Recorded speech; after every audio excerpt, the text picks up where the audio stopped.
Okay, we've got some autographs going on down front here. So that is so cool.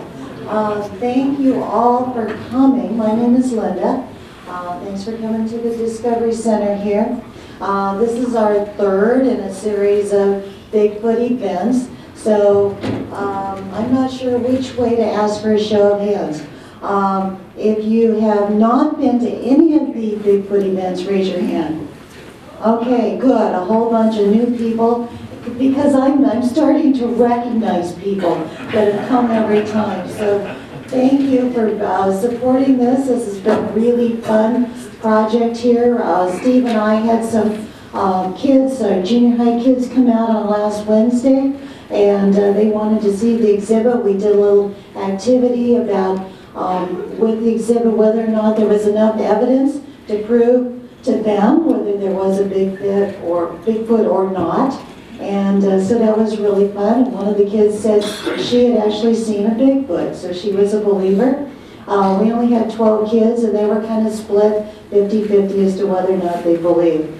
And so tonight we're fortunate enough to have Paul Graves come down from Wenatchee to tell his story and what he has learned, what he has found out there, and his physical evidence and or encounters.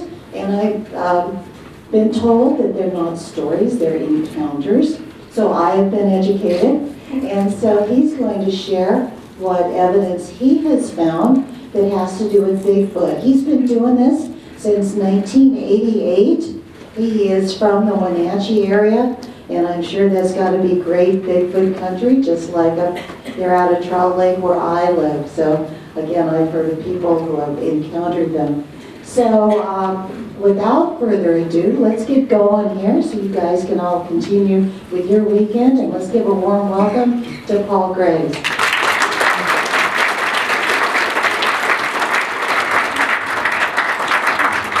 Thank you very much. I don't know if I'm going to use this microphone or not. We'll try it. I got a pretty loud voice, so. No? Okay, we'll use the microphone. It's just got a little bit of weird stuff. Okay. Hello, everyone. First, I hope everyone had a nice dinner and got enough to eat. And I really want to thank the museum at the beginning, because I can't thank them enough for doing this. I guess the first thing I want to say right now, I got a lot of stuff to show you guys here, and we're going to run through this. The first section of this is stuff that I've learned and some others have learned, and I just kind of want to catch everybody up a little bit. The main focus that I'm going to show you guys today is some what I believe to be Sasquatch sign, both verbal and nonverbal. And yeah, we're getting some feedback up there for some reason. That's why I hate microphones.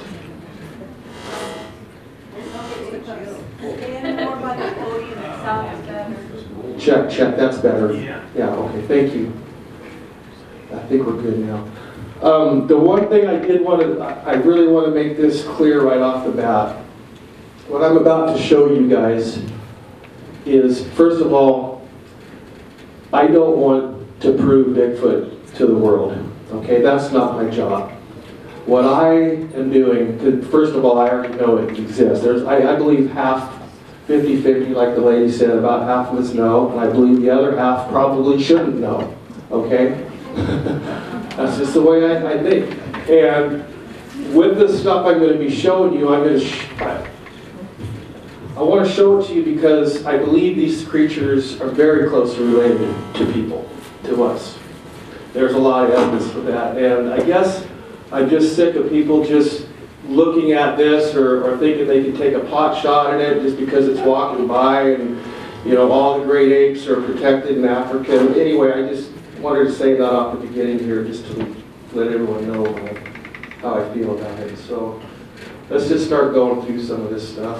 And some of these are just pictures from my area just to show some of the habitat. And then we get to my area, and the Indian name, the Wenatchee Indian name is Chowanato, which means night people. There again, they call them people. most Indian tribes call the Sasquatch a type of people, a wild person. The Old Man of Mission Ridge was in reference to the early settlers of the area. The Mission Ridge is a north-facing ridge above Wenatchee. It rises right up behind Wenatchee, and 7,000 feet. And that was what they would call, what they were seeing when they first came in, was they called it the Old Man of Mission Ridge because it looked like a hairy old man that lived up there, I guess.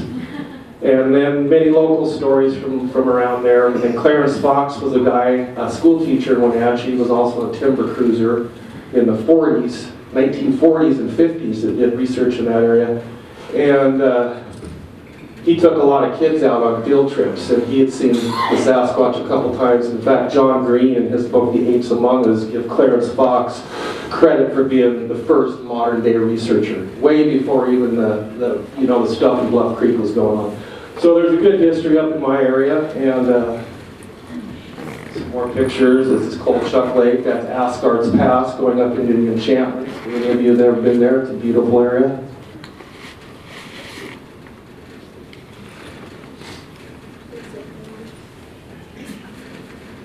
I want to run through this real quick. Everybody always asks me this. He goes, well, what are they?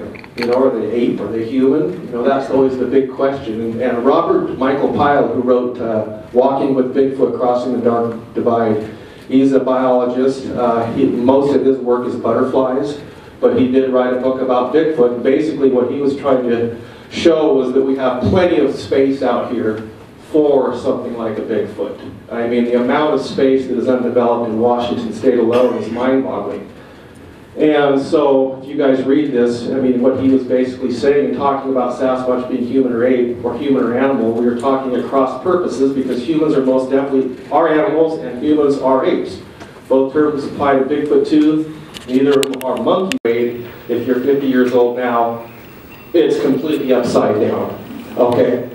So, basically now what they're saying is that humans and all the great apes, not bonobos, but orangutan, the gorillas, we're basically all in the same family, which is this hominid family here. They used to think they were in the Pomjay family, but now most anthropologists and zoologists believe that both humans and the great apes all belong in the hominid.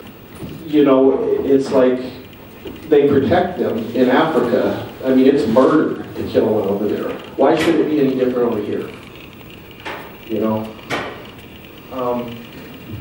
What I've learned, behavior traits learned from eyewitness accounts. That's one of my big things. I have over 360 reports from the Wenatchee area over a 25-year period. These are good reports, credible, that I've talked to. And then social traits, sometimes I feel like I know nothing about. It's very strange sometimes in this business. And then the Albert Ostman story, anyone that's taking notes, I won't get into these two stories, but I think they're both important. One was Albert was actually kidnapped by a family in Sasquatch in 1924 and was taken to where they lived, and it showed a family group. And there was 4 of them. There was an adult, mom, dad, 2 kids, and they were playing, rolling stuff around. They were stacking roots. It was a wild family, but it showed a type of wild family. And the Minnesota Iceman was a supposed Sasquatch that was killed in upstate Minnesota by a guy, and he took it on the road after a while, but there's speculation that could have been real and that he made a fake one because the FBI was getting after him, and he was worried he was going to get in trouble for shooting this thing because it didn't look so human. So let's just run through this. Face value. This is the way I think from what I've seen, and this is why what I was just talking about, poaching, shooting them for no reason. Of course, if they're attacking you, yeah, it's a whole different story. Any animal has the potential, any animal or human, to cause harm, and if you have to protect yourself, you have to protect yourself. I'm just talking about people just, I see when I take a shot at it. Well, why? Why would you take a shot at something that is the most beautiful thing you could ever see in your life? I don't understand that thinking, and I never have, but I'm hoping that maybe with what I do, I can change that a little bit. They do leave footprints a lot like humans, and then most Native Americans believe they're native people, which we've already kind of gone through. Behavior traits, they're very curious about some people. There's something about certain people and certain other people. Some people have encounters, some people don't. I think that has a lot to do with the same way that we might look at a dog crossing the street, we can tell instantly, I want to go over and pet that dog, or no, I'm not going to go pet that dog. I think we all have that. I think Sasquatch really has it in them. Young ones are very daring and playful. It seems like the young ones are the ones that always mess around with us at camps at night. There's an area up by Mount Rainier we've been going to for the last 7 years, and there's been over 30 sightings in this one area, but they've all been there's been 3 daylight sightings and the rest were thermal.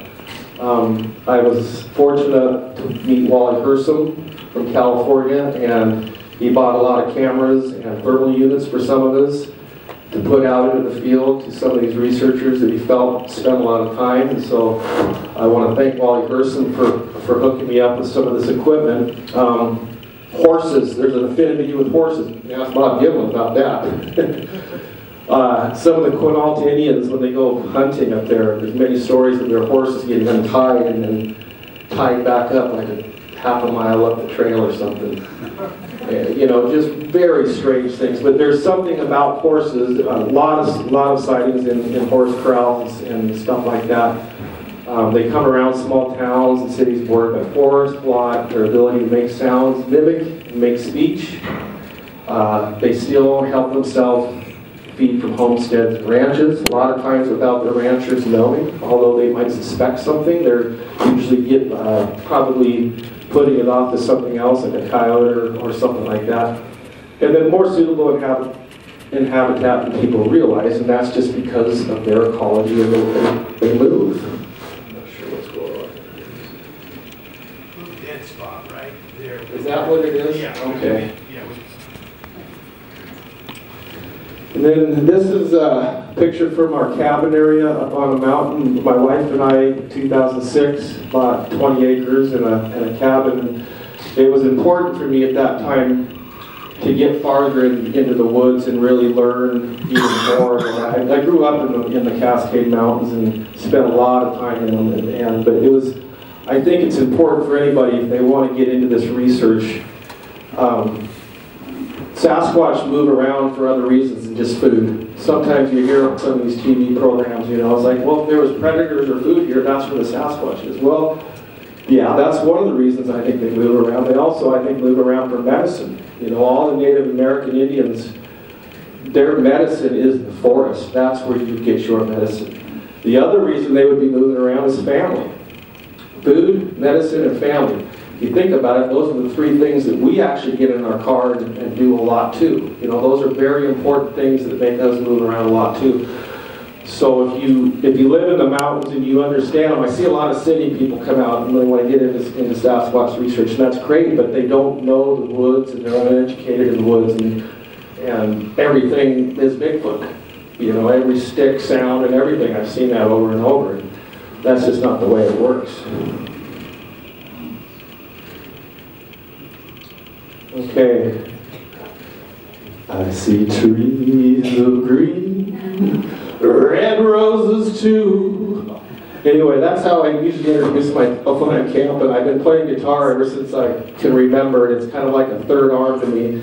And I take my guitar and have pretty much my whole life into the mountains, and I love playing around a campfire. And I can't tell you how many times I think I got a Sasquatch on the outskirts of my campfire listening to me. I've had some amazing things happen that you will see at the end of this presentation. And then doing what I tell people to go out, there some guys will come up to me and say, well, when was the last time you were on an expedition? Expedition? You don't have to go on an expedition to see a Sasquatch. If you live in Washington State or California or Oregon, you just have to go into the woods. And so I really cracked up on this whole expedition thing, and it's very simple. I try to tell people to do things that people do when they actually see them. And a lot of this is like driving, logging, prospecting, homesteading, picking mushrooms, fishing, camping, hiking. those are if you're doing those things, I tell the woods that you're normally going to do, if you're interested in Sasquatch, keep him on the side, and sooner or later you might have an encounter of some sort. So I've always done a lot of solo backpacking all through the Cascades.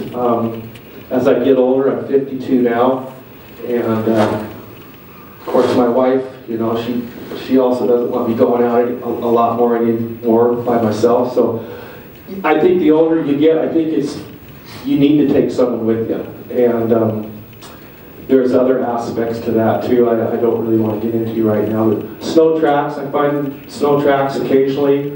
They're tough because unless you know snow conditions, how fast snow can melt, you really need to know your snow to be able to look and find tracks in the snow. And then 2 piece of evidence rule. When I get into an area, if I find evidence, I always try to find 2 pieces of it. If I find a track or something, you know, if there was a scream that night, try to just put 2 together, and then you can, you know, it's usually, yes, there was something there or whatever. Gifting is something I believe they totally do. I've been gifted, well, with this last thing, it would be 4 times. And it's interesting because 3 of the 4 involved music. And so,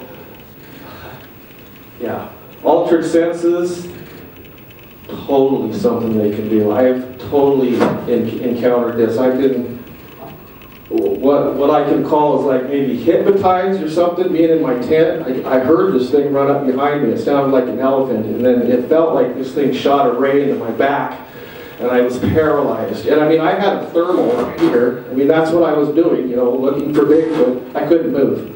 You could have gave me $1 million, and I could not reach my hand up to unzip the tent. If you look at the old Indian stories, there's a lot of stories of them being able to hypnotize people, and I don't know if that's what it is, but I have encountered this a number of times. There's one place, in fact, where we've had all these sightings. It's happened to me 3 times in there. So, definitely something they can do. Helping and harassing, they seem to do both. Sometimes they'll throw rocks at you, they'll throw sticks at you, they'll try to run you out of an area any way they can. They've got smells, they've got all kinds of things up their sleeve to run you out. But on the other hand, there's stories of them helping people. A good friend of mine from Wenatchee I grew up with, Bobby G. Woods, and he was up at a Boy Scout camp up above Wenatchee in the 60s, and he got lost. And the old man from Mission Ridge found him and basically directed him back to the camp. And it's quite a story when you hear Bob talk about it, but you know, he describes this thing as tall and hairy and wrinkly face, and so that's interesting that you're getting both. Sasquatch killings, I know of 2. There's a prospector buried one up in the Medhow area, and he went back the rest of his life trying to find it, but he never did. And then there was one found by another prospector up on Blewett Pass in 1992, actually made it into the paper, and the Forest Service people came up and supposedly took photos, and then all of a sudden, the story goes cold after that, and in fact, 3 months after that, the campground where it was found, Tronson, up on the top of Blewett, was closed down, and to this day, it's never been opened again. I don't know what that's all about. And then the final one, sign, symbol, and function, and this is what we're going to get into a little bit more here. So, and I just wanted to show you pictures. People like pictures. These are some possible snow tracks. You see the gate between the 2. Sorry, I pushed it wrong button.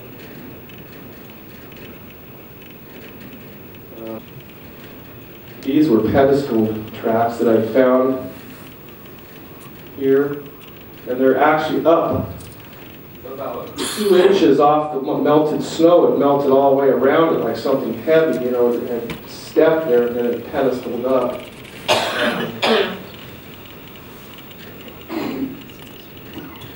I wanted to show you this picture. This is up by our property, and this is my neighbor's 6'5".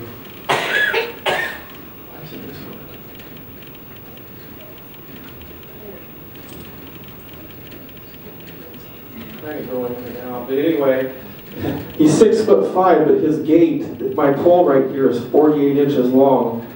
He's almost got a 50-inch gait. Look how they're perfectly in a row. And Sasquatch often walks that way because it will rotate its hip around like this when it walks. And you can see that in the Patterson-Gimlin film. It rotates its hip and will almost do a tightrope type walk. But it was interesting because people that say, oh, it has to be Sasquatch, they saw that, but in snow people tend to over-exaggerate, and it was just, I just put that picture in there to show you that a 6'5" guy could possibly do that too. And these are just some old possible tracks here. This is an interesting track that was found up at a high mountain lake in late October. Okay, so I'm a huge witness advocate because the witnesses are the ones that see it. And who can they be? Witnesses can be anyone from Forest Service, housewives, military policemen. I mean, just about anybody. You don't really need to, be a specialist in the woods, I think, to know what they look like. There's enough TV programs nowadays. Everyone knows what a bear is, etc. And then Jim Henry and Dean DeWeese are a couple friends of mine, witnesses. In fact, I wrote a song called Jim Henry. If you Google it, it's on YouTube. And he was from Grays Harbor County, saw Sasquatch 14 times. He lived up along the Hump Tulips and had some property there. And kind of got, not to really know it, but the thing would come in close. When he would burn at night and stuff, it would stay in the trees, but it would watch him. And they named him because of the physique of him. I mean, they named him Joe Louis. That was his name. And all the neighbors along this road up on the Hump Tulips saw this. This was back in the late 70s, early 80s. So when I go into an area, I be predictable. A lot of people go into an area if they want to look for Sasquatch, and they look all over the place. But if you want to go into an area, you set up a camp, you walk in the same way, you walk out the same way. If you do that, kind of leave the other areas untouched, you'll have a lot better chance of having a visitor. And then we are modern day explorers. People try to tell me you're nuts for doing what you're doing, and I just tell them, sorry, I'm not. I'm an explorer. I'm trying to find something new out there that could possibly be there. So, and then this right here, this is what's getting into the main sign and symbol. This is actually something Chris Murphy wrote for a paper that I wrote on this. And you can read that. He basically talks about, is it possible if we can, Sasquatch can make markers out of sticks or artwork, branches, stones. People have talked about this before, and I will say 100% yes. And I will show you here, get into this a little bit more of why I say yes. First of all, humans and animals, I was kind of bothered when I first got into this, that the only thing that Sasquatch people would either see them or find their tracks, and that was pretty much it. That's not right. Early on, they were finding like these, what they would call tree twists every once in a while, where it would seem like a Sasquatch would twist a tree, and I guess that was the first indication of them using some kind of forest sign. But I want to stress how important signs are for people and animals. I mean, all animals, will mark their territory, even bonobos. Bonobo is a chimpanzee, and there's a paper written on him, and they will actually use sticks to mark a trail to let the other bonobos know what trail they went down. So, and then of course humans, we need signs, but a sign could also be a symbol. Like as a stop sign, you could take the stop off and we would probably still know what it means because of the shape of it. So that would be like a symbol. So I'm just showing signs. How important, a human can't walk out your house in the morning without looking at signs and using signs. Even though we're smart, we have to use them every day. We can't even get around. So to me, for a Sasquatch, I think it would be important for them to use signs to communicate within themselves. In 2005, I was contacted by some people in the Granite Falls area of Washington State. This is a picture of my wife's teepee up on our property, set up in the wintertime. And I went to these people and met these people. They had 25-acre property, and they were having a lot of stuff going on. They were hearing screams. They were having a lot of sightings, especially by their fish barrel. They would put fish guts in this barrel, and they saw a Sasquatch out there a number of times. And so they wanted me and another colleague of mine from the west side went over there and met with them, and they walked us through the property and showed us what was going on and around their house. And then we wanted to go deeper into their 25 acres because I wanted to look around, and they said that's sometimes they would hear woody noises in there, like knocking noises and wood on wood noises, screams. In fact, there was a siren in the town of Granite Falls, and when it would go off, sometimes the Sasquatch would scream and copy it, kind of. So we started going in and looking at this property, and all of a sudden I started finding these strange, what I call small teepee structures, which would be here. And I'm not kidding you, when I went to this property, we found almost 20 of these things on this 25-acre property. And they looked very out of place to me instantly. I mean, like I said, I've been in the woods a lot, and I know when things are kind of look out of place, and they just did not look natural.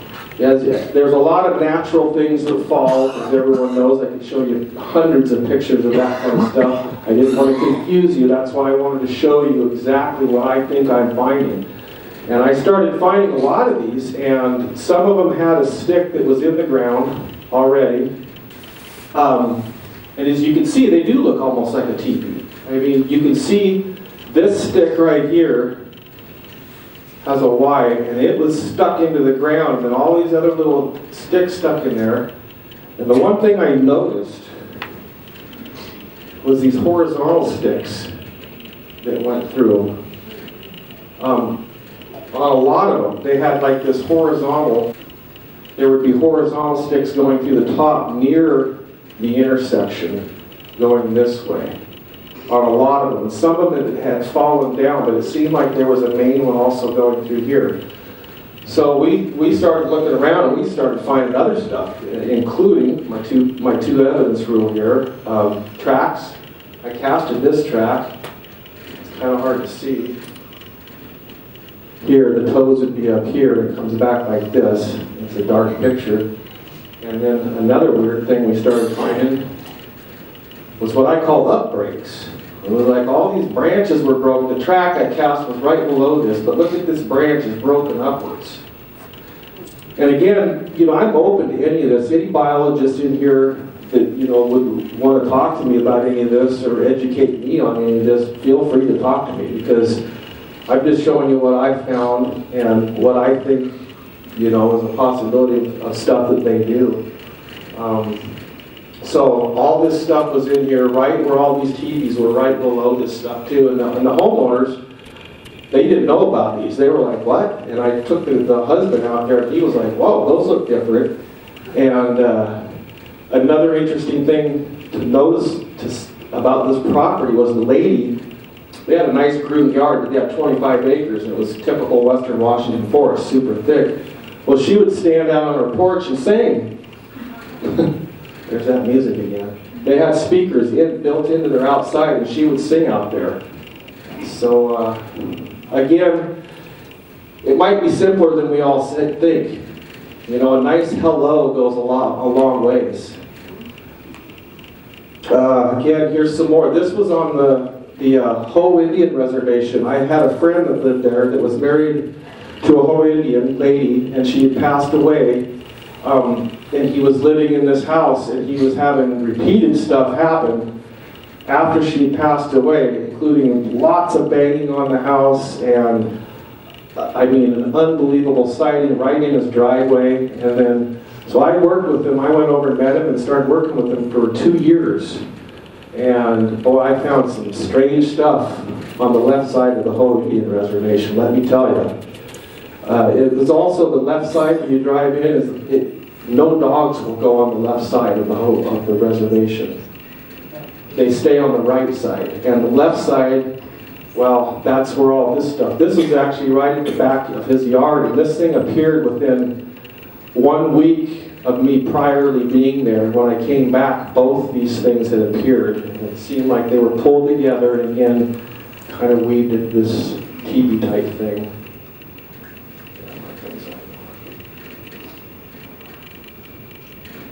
And this is another small one I found down in Oregon when I was sleeping down by a bridge. I was sleeping in the ditch on a logging road. I just rolled up in a sleeping bag and slept down in the ditch.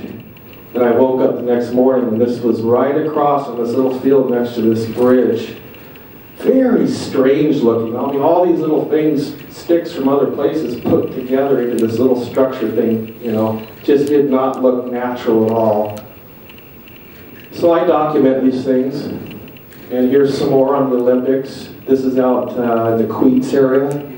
I know some of the Queets Indians up there, and there's, they told me an area to go. They said, oh, you want to see Sasquatch, just go right now over here, and out onto the prairie out there. And there was an old game trail right next to it. Sometimes I find these next to game trails, or in from a game trail. There was the trail. But again, and there was almost this horizontal one that had fallen down. Some of these things are very delicately made. Okay, that's good. So what do these mean? Well, I'm going to get more back to what I think they mean. Again, I think sign and symbol has a lot of different interpretation, and this is still stuff that I'm working on, and I don't want to say, well, this is what it means, or this is what it means, because there could be, we're still working on some of that stuff. Another sign are these X markers that are found in very strange places. This one, these two sticks were broken off and shoved in the ground. There was no trees up above this area, and if this is in the area where Jim Henry, I was telling you, his property was just on the other side of that tree where the lair was, where he would always see it. And I found this right down in his area. There was a game trail going right next to it, a huge elk trail. Looked very out of place. And then over on the Olympic coast, this is a super dark picture, but you can see there's another X right here. And this was on a trail just outside of the Indian village of Tahola. So, again, what does that mean? Does it mean stop? Well, it might mean that does, but I don't know if that's what it means. Another strange thing that I found, this is at Granite Falls. This is at the place where I found the teepees, what I call like this star almost type thing. And it was up in the crotch of a tree, coming down, kind of placed there. And then this one here, I'm sorry this is so dark, I should have lightened this up in Photoshop or something, but if you can see, it almost looks exactly like this one. I mean, it has exactly the same amount, even the side stick, but yet this was found 300 miles. And sometimes I find super large teepees, 20 to 30 feet tall in the forest. I think the small ones and the large ones definitely mean something different. I think the small ones is almost an artistic or a gift type of structure.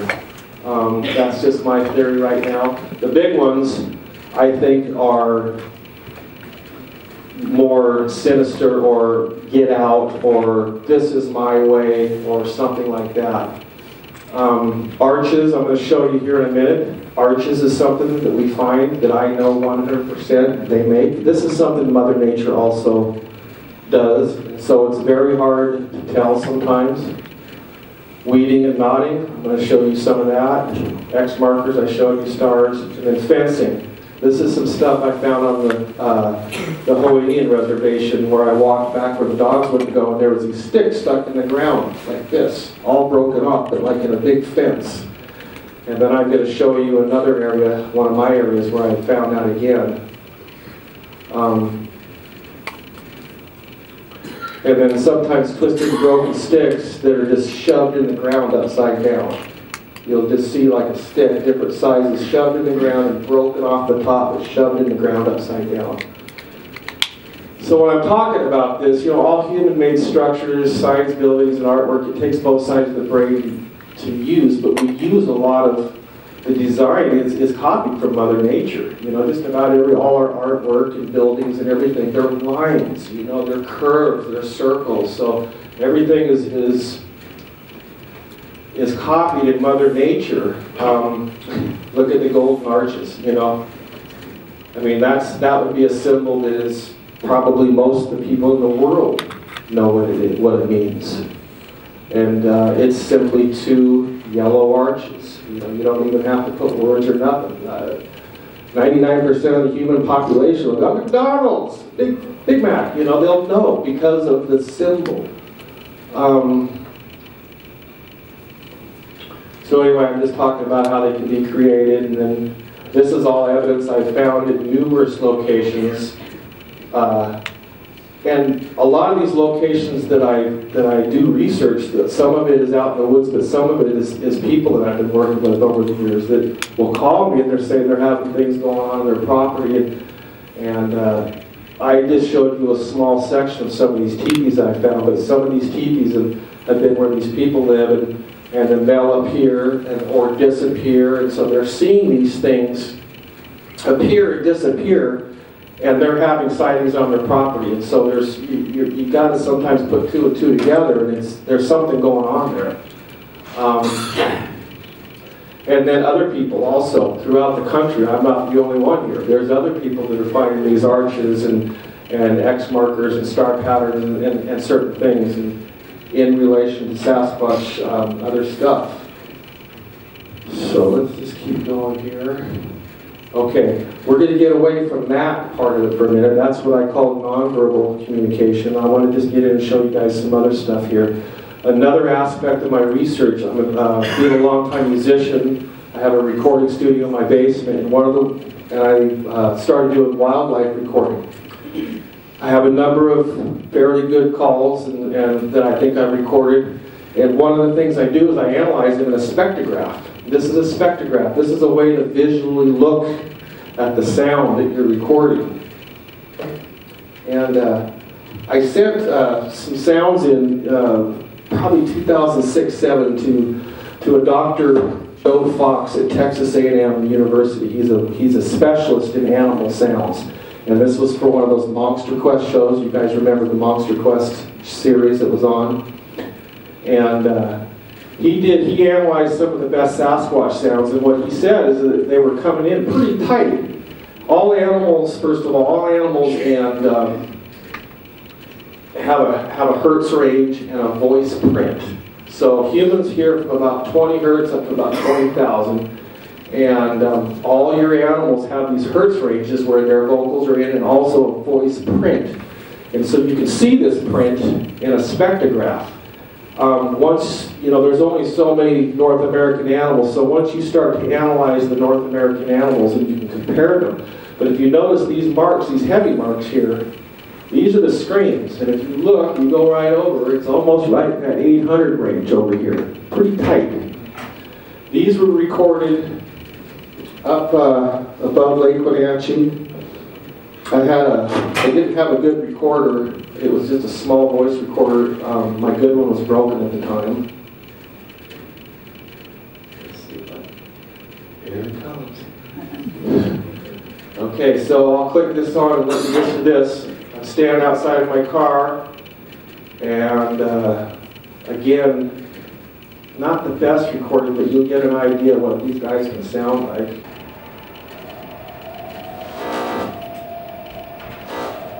I need to turn that up.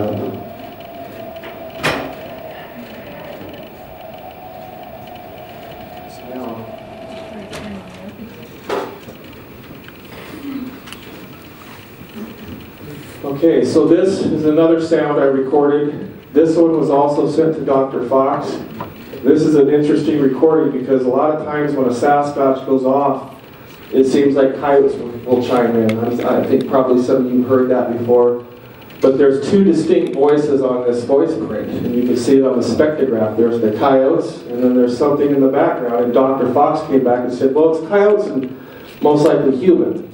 But the human part's not right because we were in one of our research areas at the end of a locked road, and there was no one. This was at 1 o'clock in the morning. There was absolutely no one in this area.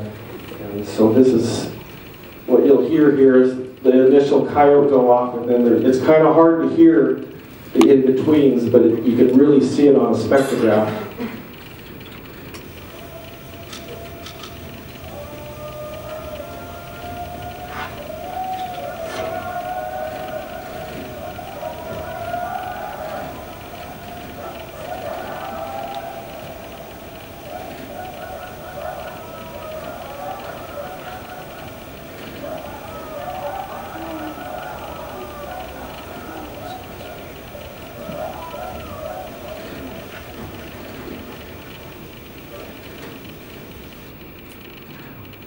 So that had a bunch of stuff in there that was weird. And this is also one little section of it. There's one section in there where the coyotes are going off, but you hear this guy go, ah! So that's what this is. You hear that? Ah!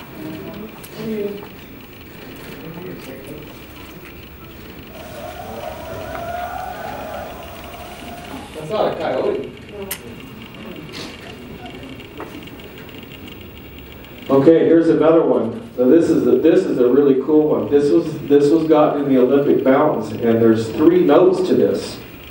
But when you put this in the spectrograph, it shows a complete line straight right at that 800 mark again, which is really bizarre. The first note here, it's kind of hard to hear because there's a little bit of ruffling around, but you'll definitely hear the other 2 notes, and I'll go through them separately just so you can hear them.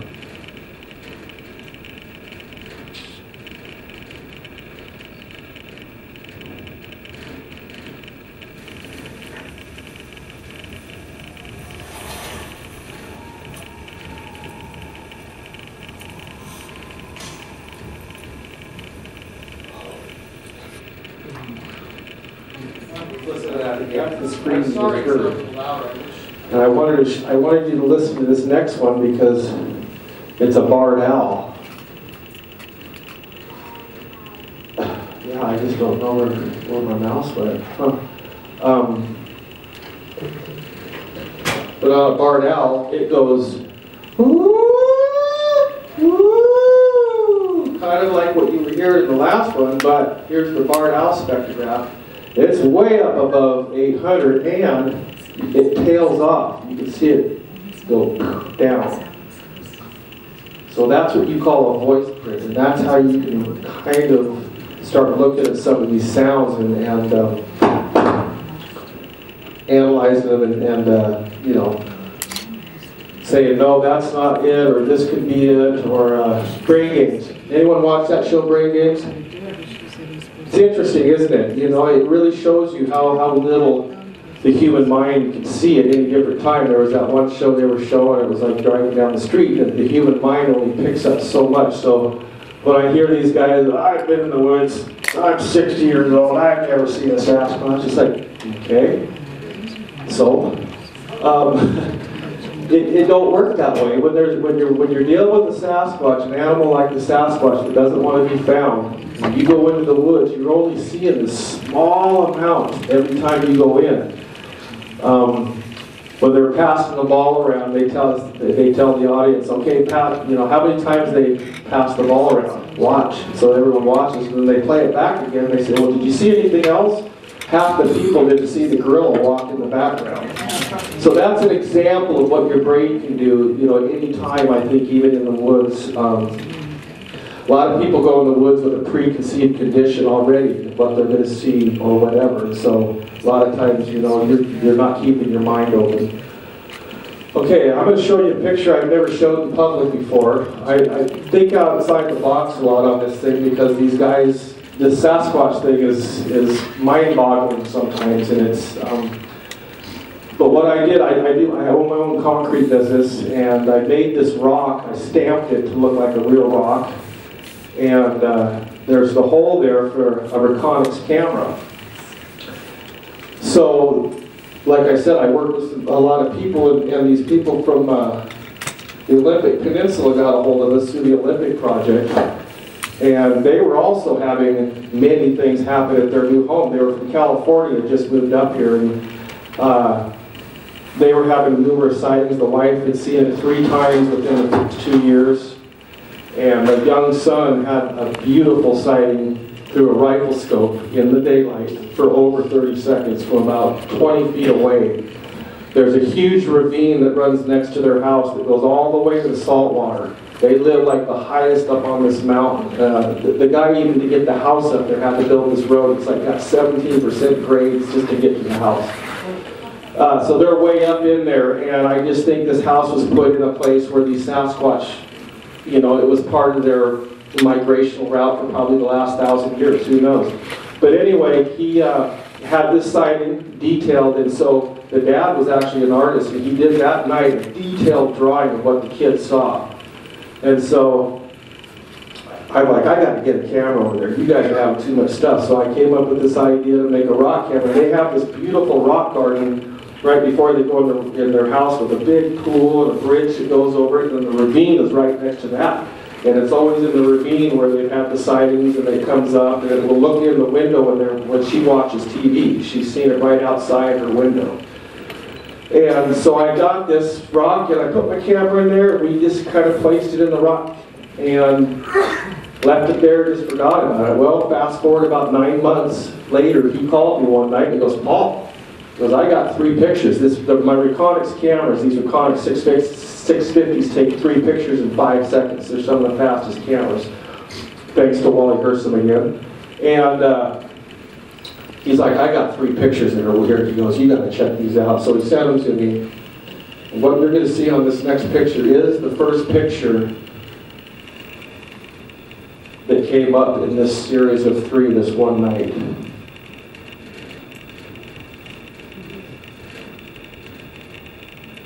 You guys see anything there?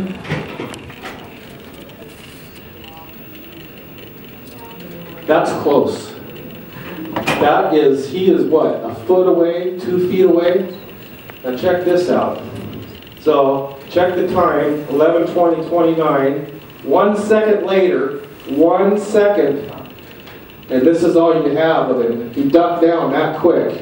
See, there's the ravine that goes off down below. Super thick. 1 second later, and then the third camera, nothing's there. So here's the eyewitness drawing that the guy did when the kid had the sighting. And like I said, he was a trained artist. They took over 3 hours, and they made sure they got everything just right. The lines that he saw. These right here are scratches, possibly a cougar that had gotten this thing. But they're there, and that was something he saw. So pretty nice drawing. So he's like, I started looking at that picture, I go, well, wait a minute. And I started drawing something up, and I sent it to him, and then he goes, well, wait a minute, I got that picture I drew. He completely forgot about it. He got his picture out. He overlaid that picture onto this picture, and here it is. Yeah, that's scary. First time I saw that, I went, whoa. There's a good chance that you were looking at a Sasquatch from about less than 2 feet away right there. I mean, I'm almost confident. In fact, Bill Munns is really interested in this, and he's going to be doing some work with this. He's going to meet the witness, and we're going to do a clay model of what the kid saw. But when the kid saw this again, he broke down and started crying and had an emotional breakdown. He goes, that's it. And it shook the kid up pretty good. He was from Southern California, and coming up to Washington and seeing one of these things through a rifle scope. And that's just a double reverse, just to see what the eyes might look like double. And again, you guys are fortunate. First of all, I don't put my stuff on YouTube or Facebook. I don't really believe in that. There's so much bad stuff going on out there nowadays, and so I share my stuff. I'm in a group of some really good researchers from Canada all the way down into America, and I share it with them. There's a group of about 30 to 50 of us that we all kind of share information back and forth. until we get to a point that maybe we will release it. You know, I would rather write a paper or something like that on my evidence than just put it on YouTube and go, hey, this is, you know, that's just. My dad worked, taught fine arts at Wenatchee Valley College for 36 years, and my mom was a newspaper reporter for Wenatchee Daily World for 27 years. So we had a lot of conversation in the house growing up and stuff. And, okay, this is another, better get my pointer for this one. Another technique I came up with in 2005 after talking to the Quinault Indians. They said along Highway 101, they said, well, you know how Sasquatch will run in front of your car sometimes? It's like, well, why do they run in front of your car? Why don't they wait till you go by? And I was talking to them about that, and they said, oh, well, they do. And they said, that's usually the young one up there running in front while the family's walking behind you. And it's a play thing. I think it's a ritual rite of something. Tom Powell talks about even some of the Indians in the Estacada area, one of their things they had to do to prove themselves was to jump on a trail without being seen and then jump off. So I don't know what that's about, but I started this technique of, I thought, they told me, they said, well, they crossed behind you. I thought, I need to start recording behind me.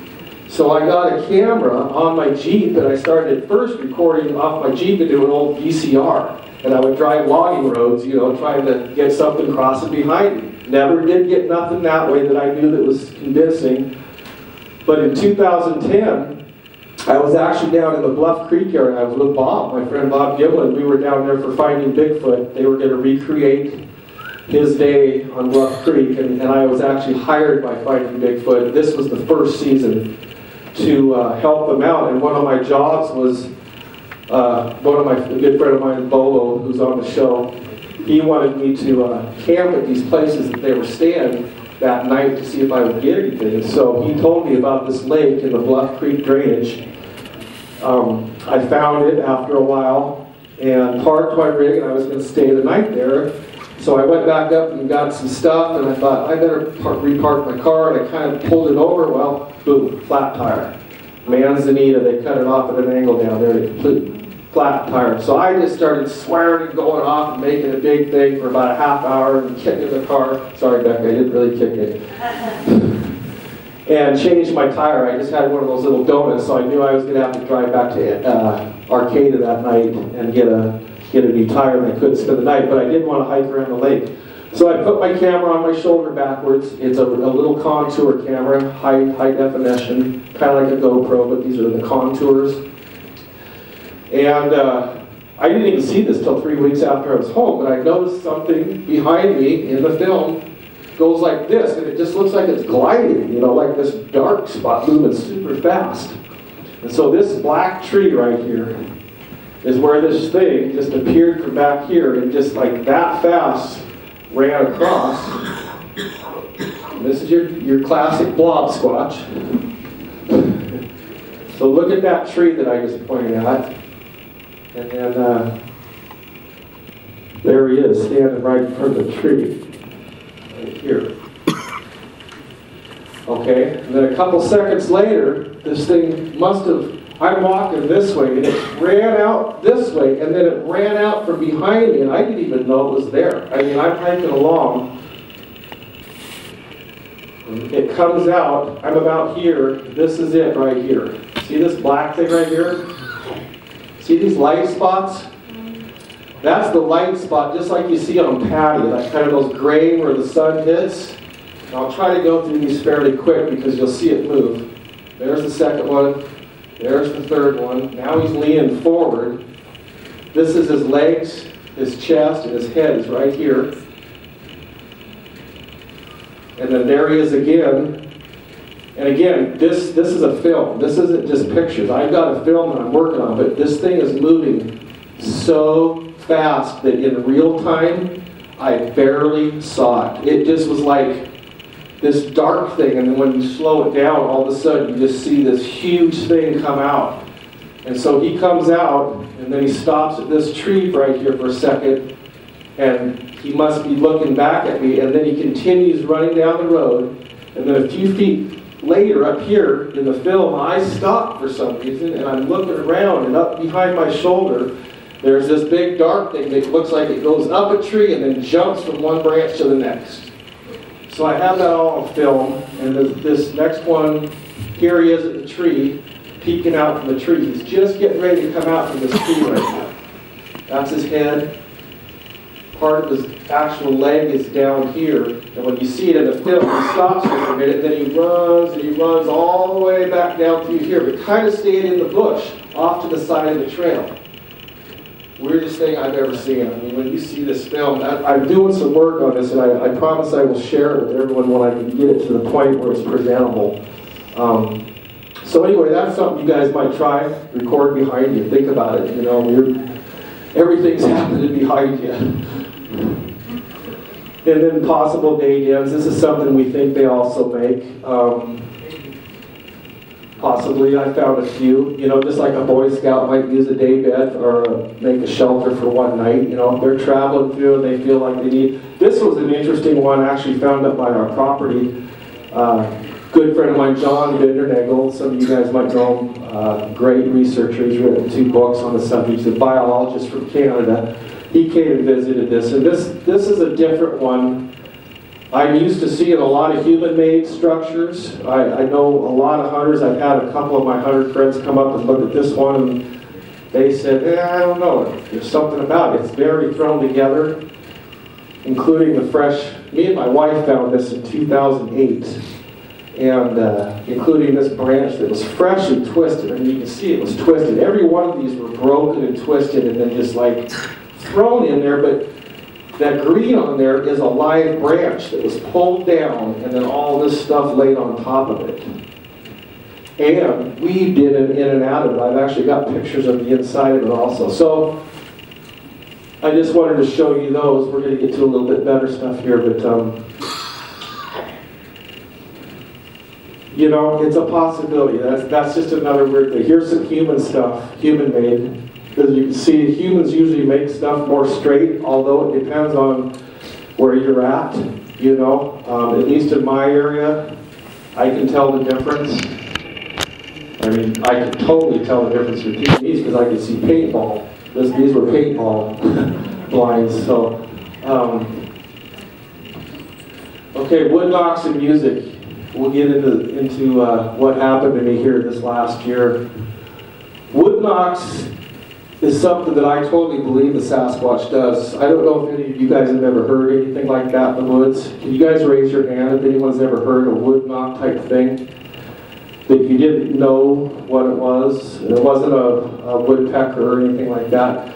There seems to be a real affinity with these wood knocks, and I've been doing a lot of research on it, and I believe they're not even wood knocks. I believe these creatures can make these with their body. Like a gorilla can. Gorillas actually communicate by clapping their hands together, and they can make a really loud pop. And something like a Sasquatch with that big of hands, I think could make, I mean, I've heard sounds that sounded woody, but yet they sounded almost like a hand clap. There's different volumes of these wood knocks. We hear these super loud ones sometimes, almost like just a boom, you know, coming out of the forest. It's like, well, where's that coming from? Down to these more of these clap type wood knocks. Every time I hear wood knocks, where I have my wood pile, and I notice my sunglasses were laying there. I was like, I could have swore I lost those on a hike. I was, Josh, didn't I lose those? And he's like, I thought you did, but you know, I didn't even think. I thought, well, maybe I left it there. And looked over to where my tent was. I couldn't even believe what I was seeing. No one knew where we were camped, by the way, except for my wife and Josh's wife, my colleague. I don't tell people where I go. These places, I don't go up into the woods. First of all, I don't do the finding Bigfoot thing. I don't think doing the screaming, you don't know what you're saying to a Sasquatch. I used to scream. In my early days, I would do some screams. I don't do it anymore. I'm terrified by it because I've had too many encounters where I have been scared back by these guys. And the screaming part, you're not going to get anywhere, okay, folks? And I want you, adults especially, to try to teach your kids that there are other ways that we can get close to these things, and I guarantee you, if you try some of these other things, you will have way better luck than the Finding Bigfoot crew. Not that that's a bad thing. All those guys are my friends. I'm not bad talking them. I'm just saying, I think we need to move on to the next step here, and it's a lot simpler than most of us realize. So this is what I found. I'm going to go through a lot of pictures here. This was the scene.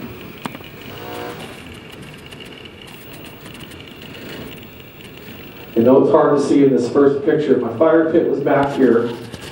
My tent was right here. There's a bunch of pictures here I'm going to show you. But basically, this tree right here is a cedar. This is a fir. My tent was right next to this tree. This is the tree I broke the little branches off. This is pulled over and is weaved to this tree. You can't even pull these two apart. I'll show you close-ups of it. Then below it is an alder branch right here. This is in an arch with another branch coming up it and wrapping around this.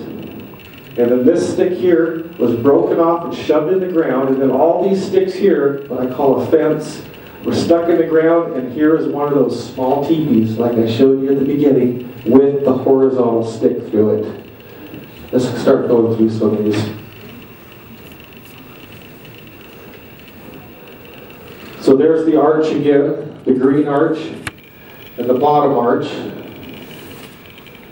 I'm pointing to it. There's a close-up of the knot.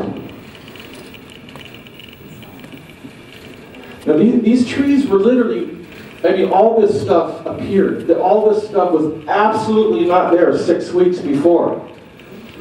And this is a pretty remote area.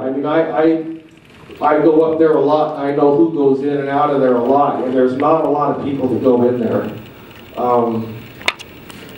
There's another close-up of the twist. You can see the twisting. And there's the alder arch. Now right there is where my tent was.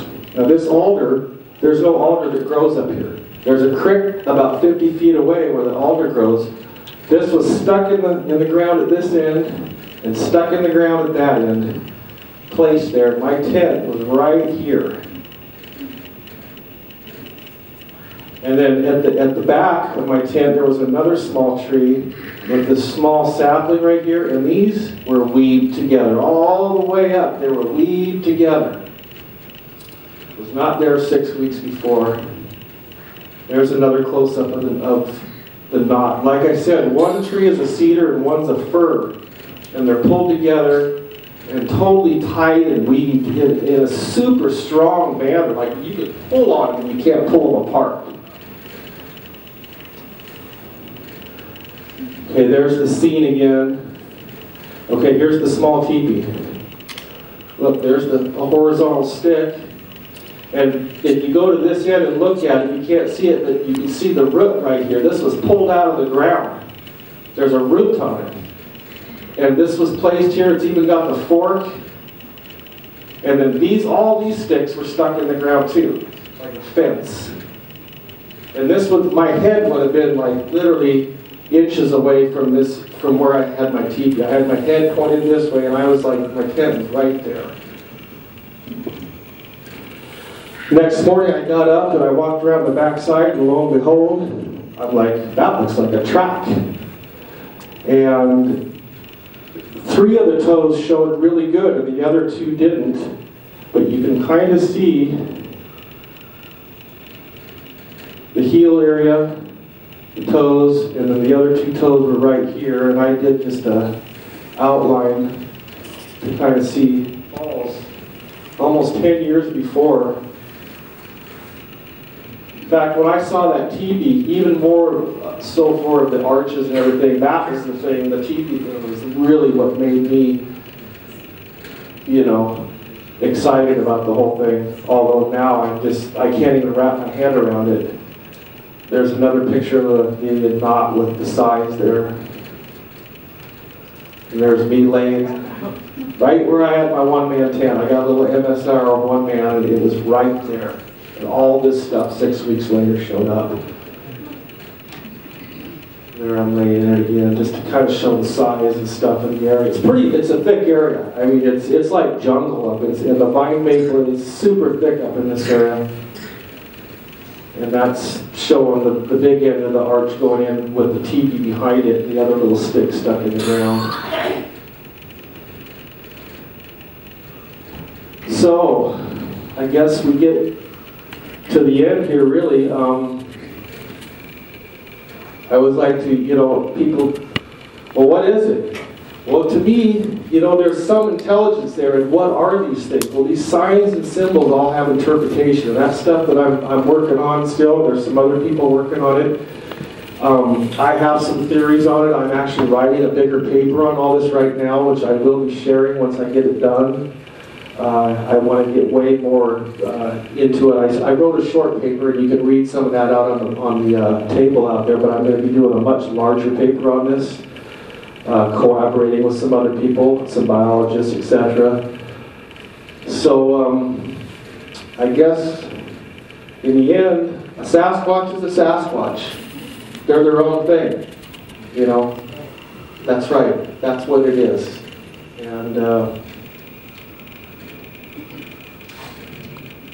that's it. Thank you, guys. I really want to thank the museum again and all the wonderful people here that have done this. Just to be able to have a presentation in a real museum like this, I think is a step forward in this research. So thank everybody for coming and spending time. I really appreciate it.